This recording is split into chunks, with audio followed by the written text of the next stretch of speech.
bienvenidos a la sesión Conociendo la Derecha Buena, aquí en el Gimnasio Liberal. ¿Cómo está, profe? ¿Cómo estás, Angie? Muy bien todo. Bueno, aquí tenemos, seguramente habrán visto en nuestro fondo, el símbolo de la mano derecha y 5R escrito. Y quizás muchos de los que nos siguen se han preguntado, ¿y qué es 5R? Creo que esa pregunta se la podemos pasar al profe y seguramente él muy resumidamente y concreto nos va a responder ¿qué es 5R? Es el nombre de nuestro movimiento en Bolivia y en toda América Latina, ¿ok? Las dos marcas principales que tenemos son 5 reformas y la Gran Devolución. La Gran Devolución es el proceso de cambio que necesita América Latina y incluye las 5 reformas, eso que la izquierda no quiere hacer y la derecha mala tampoco quiere o no sabe o no puede, y por eso estamos estancados y como estamos. Cuando hablamos de 5 reformas, específicamente nos referimos en 3 áreas o 3 pilares fundamentales que a lo largo de las sesiones hemos ido desarrollando, algunas más en profundidad y otras las vamos solo tocando, pero Dios mediante, en las próximas iremos profundizando. Una de las reformas es a nivel político, económico, a nivel de educación, salud, jubilación. En 3 pilares, ¿no?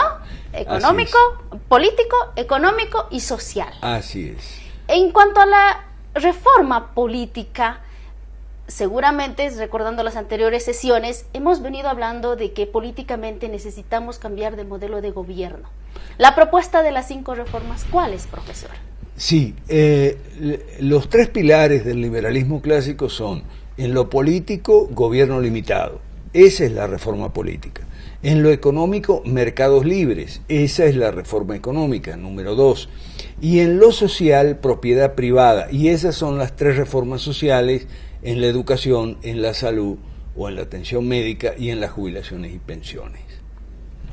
Entonces, si vamos a empezar por la primera, política, es poner al Estado en su lugar, reducir el Estado obeso y ponerlo en su lugar, a cargo de sus funciones propias que son seguridad, justicia e infraestructura física. Y a los partidos quitarlos de la esfera del control absoluto de los gobiernos y el Estado, hacer de los partidos instrumentos de la ciudadanía, no del Estado. Actualmente, evidentemente, el Estado, en el nivel político, se extralimita en sus funciones, también en lo que son sus poderes. Obviamente, si tiene que hacer muchas cosas, necesita más dinero, y bueno, nos guste o no nos guste, somos los ciudadanos quienes estamos pagando ese dinero, ya sea para educación, salud y todos los privilegios o todo lo que le demandamos al Estado que nos dé, pero matemáticamente eso nos cuesta más caro. Así es. Entonces, cuando decimos gobierno limitado, nos estamos refiriendo a que el Estado solo se va a encargar de 3 cosas. Así es. Y esas cosas son seguridad, justicia e infraestructura. Por lo tanto, va a concentrar menos poderes y menos dinero, y nos va a quedar más dinero en el bolsillo a nosotros y más libertad. ¿Okay? Eso tiene que ver, según enseñamos en la Academia Cristiana de Ciencias Políticas, con república. Lo que es república, que es gobierno de la ley y una sociedad descentralizada y un modelo político gubernativo también descentralizado. La reforma económica, que es la número 2, incluye, es como un paquete, todas las 5 reformas son como paquetes, ¿no? Que incluyen varias reformas.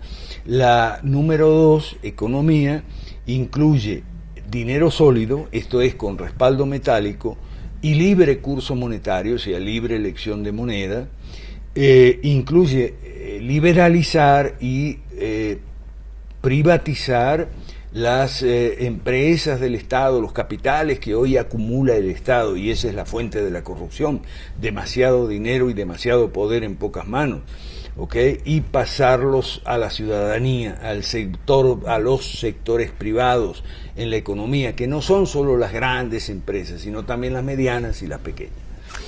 Usted ha nombrado una palabra que a muchos de los ciudadanos quizás le cause roncha, se llama privatización. Sí. Seguramente muchos de los que nos ven, privatización, pero ya hemos tenido privatización en América Latina y no nos ha ido bien. Así es, hemos tenido más que nada estatizaciones y las hemos visto como algo bueno. Sí, el Estado se va a hacer cargo porque el Estado entonces para el bien común y no para las ganancias particulares. Nos ha ido muy mal.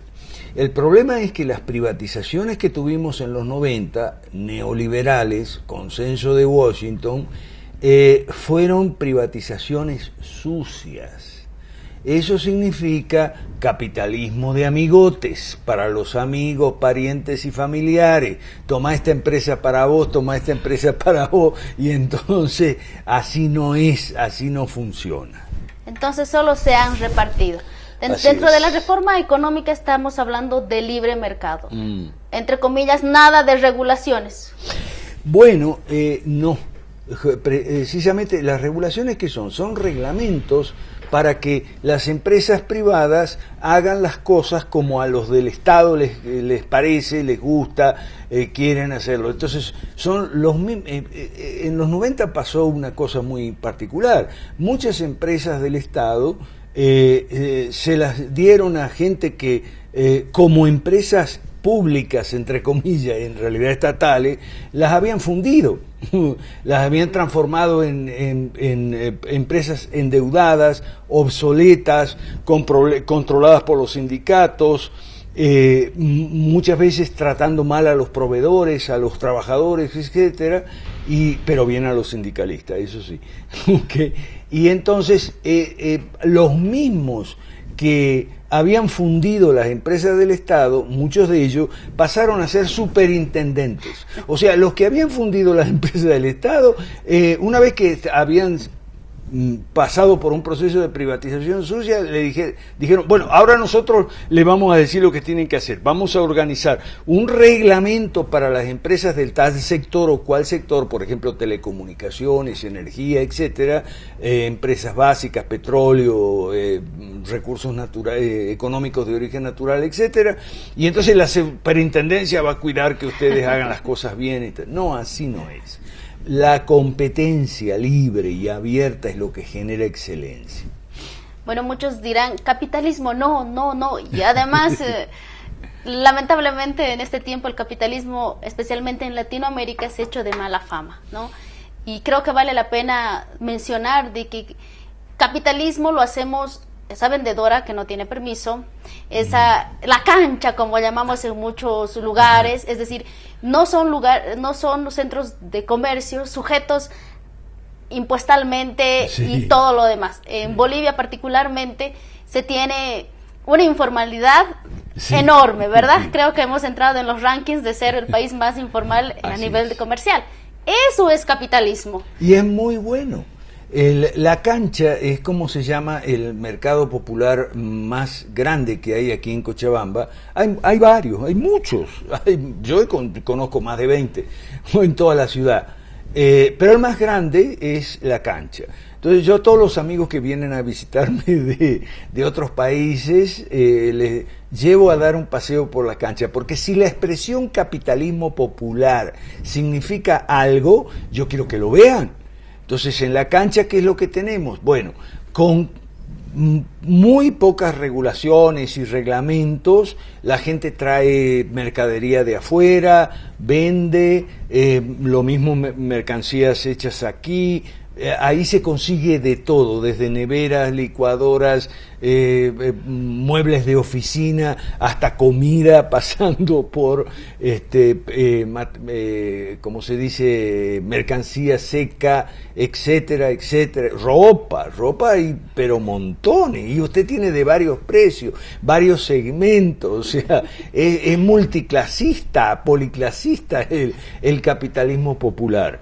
Y gracias a eso, en Bolivia no estamos tan mal como en Cuba, Venezuela, etcétera. ¿Okay? Gracias a eso podemos vivir, comer, vestirnos, calzarnos, etcétera. Entonces, esa es la reforma número 2, que sería la reforma económica. La reforma social abriga a tres, ¿no? Sería la parte de educación, salud y lo que serían pensiones. Y creo que esta parte nos interesa especialmente a los ciudadanos. La primera, a los papás específicamente, porque necesitamos que nuestros hijos sean educados en los principios, en los valores, lo que nosotros querramos. Y muchos dirán, hoy en muchas escuelas se ve de que hay un adoctrinamiento, ¿no? Entre comillas dirá, ya no hay cristianismo. Pero si alguien de la derecha entra al poder, seguro que nos va a meter otra vez cristianismo. Tampoco es la idea esa, ¿no, profe? Esa no es la idea. La idea no es obligar un ministro de educación que sea católico, que sea evangélico, que entonces ponga a la gente a rezar o a orar en las escuelas y a leer la Biblia de manera obligatoria. Okay. No, obligado nada, menos la religión.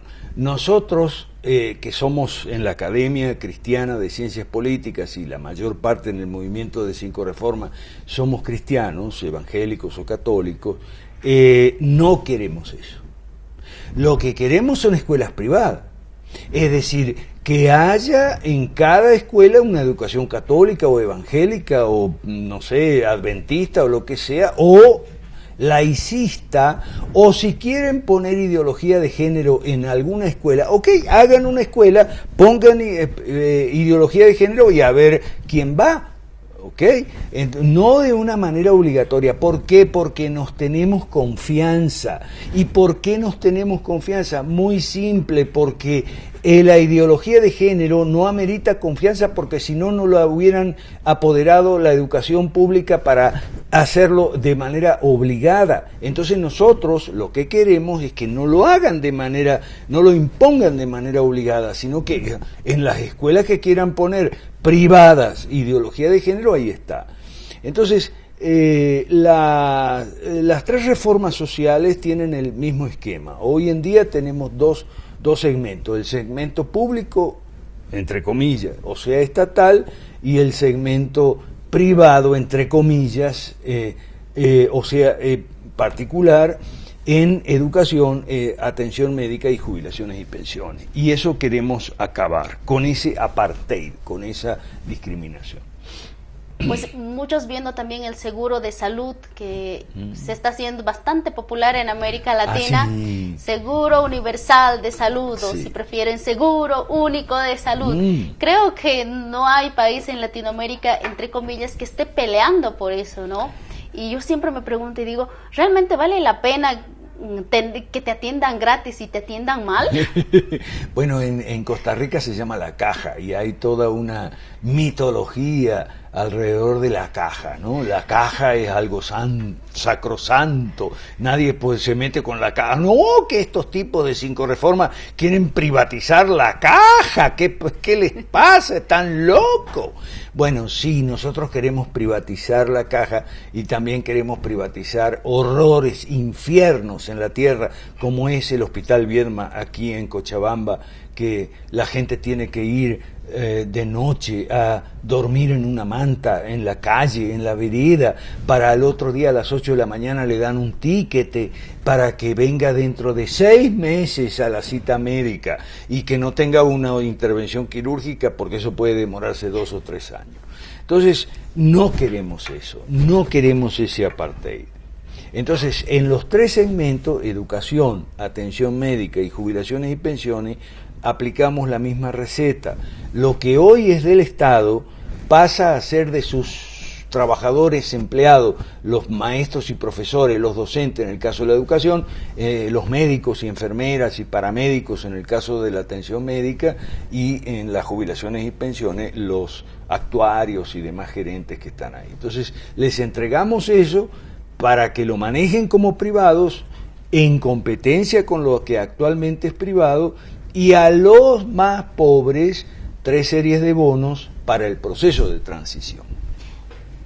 Cuando habla de proceso de transición estamos hablando de un tiempo que puede durar entre 5 a 10 años.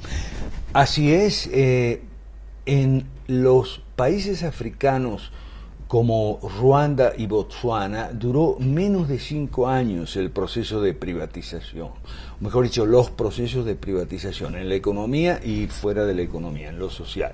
Y menos de 5 años porque no es tan complicado como la gente cree. Claro, hay que hacer las cosas, hay que convencer a las personas primero, hacer una campaña informativa y después hacer una campaña contra las leyes malas y una consulta popular contra las leyes malas, como en el caso del rey Josías. Mire su Biblia, si la tiene por ahí, la historia del rey Josías. O sea, no como lamentablemente está haciendo el presidente Bolsonaro. El presidente Bolsonaro, tenemos que decirlo, hizo un excelente trabajo para ganar las elecciones y ser presidente, ¿ok? Pero ese arranque de gobierno está muy atropellado, hay muchos tropezones y lo seguimos poniendo de ejemplo acerca de cómo ganar elecciones y llegar al poder, armar una estructura política. Eso tenemos la hoja de ruta, que la mostramos en otra edición del programa, ¿ok? Eso, fantástico, pero ahora están gobernando y no lo están haciendo del todo bien.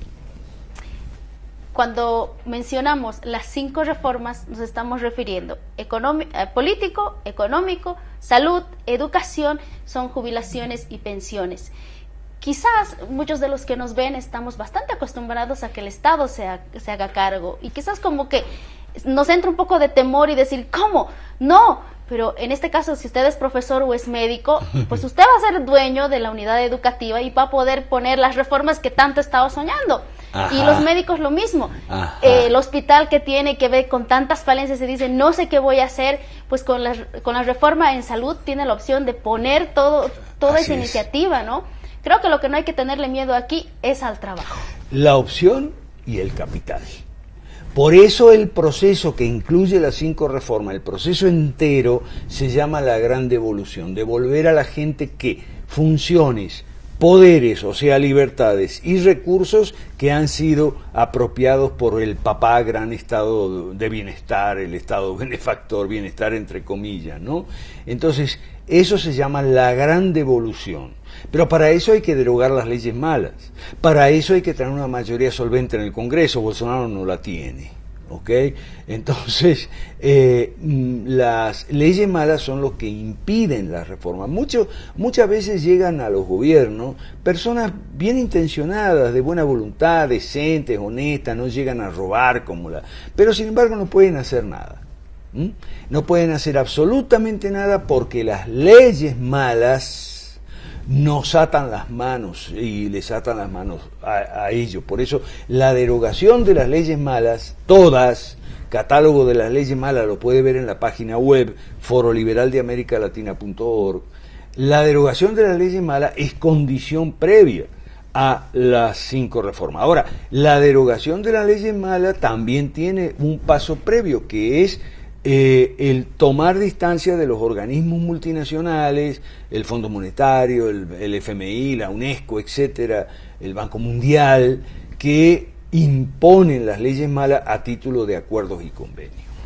Muchas gracias, profesor. Pues esta sesión ha sido bastante enriquecedora. Pues a todos les invitamos, por favor, que nos visiten nuestras páginas si tienen alguna duda, o nos contacten al profesor al WhatsApp que tenemos habilitado, el 62 65 55 00. Tenemos también Facebook, Twitter, nos puede seguir, tenemos grupos en cada país, en fin, se puede conectar con nosotros, comunicarse y ser parte de este proceso de cambio verdadero y un proceso de cambio para mejor, para mucho mejor en América Latina. Muchas gracias, Angie. La salida de la izquierda es por la derecha. Hasta la próxima sesión.